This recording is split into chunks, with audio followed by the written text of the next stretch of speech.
আমাদের মুন্সিগঞ্জ বিক্রমপুরে কিন্তু তালের হালুয়া একটা পপুলার খাবার। তো আজকে আমি তালের হালুয়া রান্না করব আর খুব কম সময়ে কিভাবে তাল গলতে হয় সেটাও দেখাবো। আর পিঠার জন্য কিভাবে তাল ঘন করে গলতে হয় সহজ উপায়ে 10 থেকে 15 মিনিটে সেটাও দেখাবো। আসসালামু আলাইকুম সবাইকে, রোজিস কিচেন অ্যান্ড ব্লগ থেকে আমি রোজি চলে আসছি আরো একটি ভিডিও নিয়ে আপনাদের মাঝে। তো আজকে আমি আপনাদেরকে তাল গুলিয়ে দেখাবো। ঘন তাল পিঠার জন্য কোনো কাপড় দিয়ে বেঁধে রাখতে হবে না, কোনো কিচ্ছু না। এরকম একটা সবজির গ্রেটার নিবেন আর তালের খোসা ছাড়িয়ে তালের বড়াগুলোকে এরকম ঘষে নিবেন, দেখবেন একদম থকথকে তালের গোলা বের হয়ে আসছে, যেটা দিয়ে আপনারা তালের পিঠা অনায়াসে বানিয়ে নিতে পারবেন খুবই কম সময়ে। কারণ পানি দিয়ে যদি তাল গলতে যান তাহলে সেই তাল থেকে এরকম ভারী গোলা বের করে আনতে কিন্তু অনেক সময় লাগে। আর এরকম গ্রেটার দিয়ে যদি ঘষে নেন তাহলে দেখবেন 10 মিনিটেই আপনি 2 থেকে 3টা তাল অনায়াসে ঘন গোলা বের করে নিতে পারবেন। আর আমাদের বিক্রমপুর মুন্সিগঞ্জে বাঁশের চালনি দিয়ে তালগুলোকে গুলিয়ে নেওয়া হয়। তো ঢাকা শহরে বাঁশের চালনি আর কোথায় পাবো, তাই গ্রেটার দিয়ে খুব সুন্দর করে ঘষে নিলাম। আপনারা দেখলেই বুঝতে পারবেন কি পরিমাণ ঘন গোলা বের হয়েছে। এখানে দু একটা আঁশ থাকতে পারে, সেটা আপনারা একটু হাত দিয়ে চাপ দিলে আঁশগুলো চলে যাবে। আর এই গোলা দিয়ে কিন্তু পিঠা বানানো খুবই খুবই সহজ। তো আমি আজকে এই গোলাটা রেখে দিব পিঠা বানানোর জন্য। আর আরেকটু পানি দিয়ে আমি আরেকটু গোলা করে নিব, সেটা আমি আজকে হালুয়া বানিয়ে নিব। কারণ এরকম ঘন গোলা দিয়ে আবার তালের হালুয়াটা অত একটা মজা হয় না। এই তো আমি গুলিয়ে নিয়েছি পানি দিয়ে এটা। আর এই ঘন গোলাটা আমি ফ্রিজে রেখে দিব। পরে আমি পিঠা বানাবো। পিঠার রেসিপিও আপনাদের সাথে শেয়ার করব। এখানে বড় বড় 2টা তাল ছিল, যে কারণে অনেক পরিমাণ হয়েছে। দেখেন এই যে আমি পানি দিয়ে গুলিয়ে নিয়েছি, এইটাও কতটা ঘনত্ব এসেছে। তো যাই হোক, এটা আমি হালুয়া বানাবো। তো চলেন আপনাদেরকে হালুয়া বানিয়ে দেখাই তালের। তো এই তালগুলোকে অনবরত নাড়তে হবে চুলায় দিয়ে।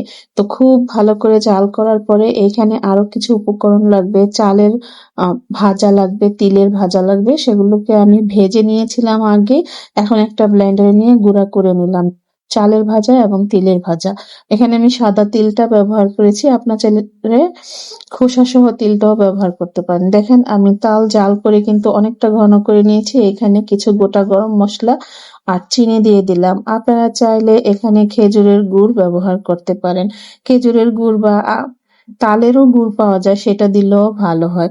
তো যাই হোক, চিনিটা দেওয়ার কারণে প্রথমে একটু পাতলা হয়ে যাবে, তারপর আবার ঘনত্ব চলে আসবে।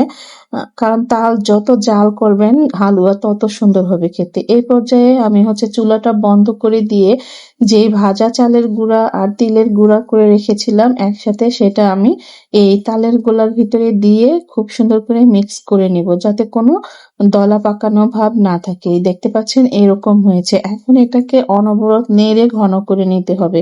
দেখতে পাচ্ছেন এইরকম ঘন হয়ে আসবে। আমি আরেকটু ঘনত্ব করে তারপরে তালটাকে নামিয়ে এখন নামানোর আগে আমি এখানে নারিকেল কুচানো দিয়ে আরো কিছুক্ষণ জাল করে নিব।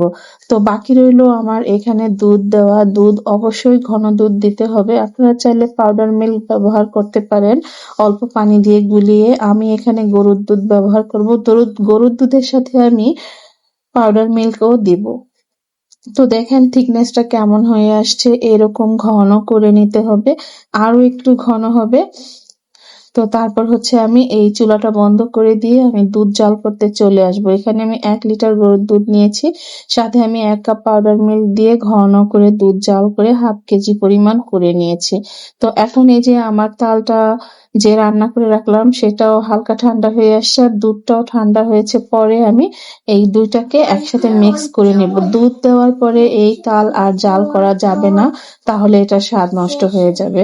তো এই তো আমার তালের হালুয়া কিন্তু রেডি হয়ে গেল। এখন এটাকে আমি সার্ভিং ডিশে ঢেলে নিব এবং ফ্রিজে নরমাল চেম্বারে আমি এটাকে বক্স ভর্তি করে রেখে দিব। রুটির সাথে মুড়ির সাথে খেতে খুবই ভালো লাগে।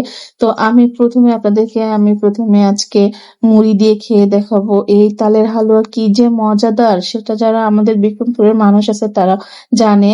তো অন্য ডিস্ট্রিক্টে এই হালুয়াটা খায় কিনা আমি জানি না। পিঠা তো একেক ডিস্ট্রিক্টে একেক রকম বানায়। তো পিঠার রেসিপি আমি আগামী ভিডিওতে আপনাদের সাথে শেয়ার করব। তো আজকের ভিডিও আপনাদের কাছে কেমন লাগলো? ভালো লেগে থাকলে অবশ্যই লাইক, কমেন্ট এবং শেয়ার করে দিবেন। আর যারা এখনো আমার চ্যানেলটি সাবস্ক্রাইব করেননি অবশ্যই সাবস্ক্রাইব করে দিয়ে পাশে থাকা বেল আইকনটি চেপে দিবেন। তো আমি তো এখন গপাগপ খেয়ে নিব। খুবই মজা হয়েছে তালের হালুয়া। আর আজকের মতো ভিডিও এখানে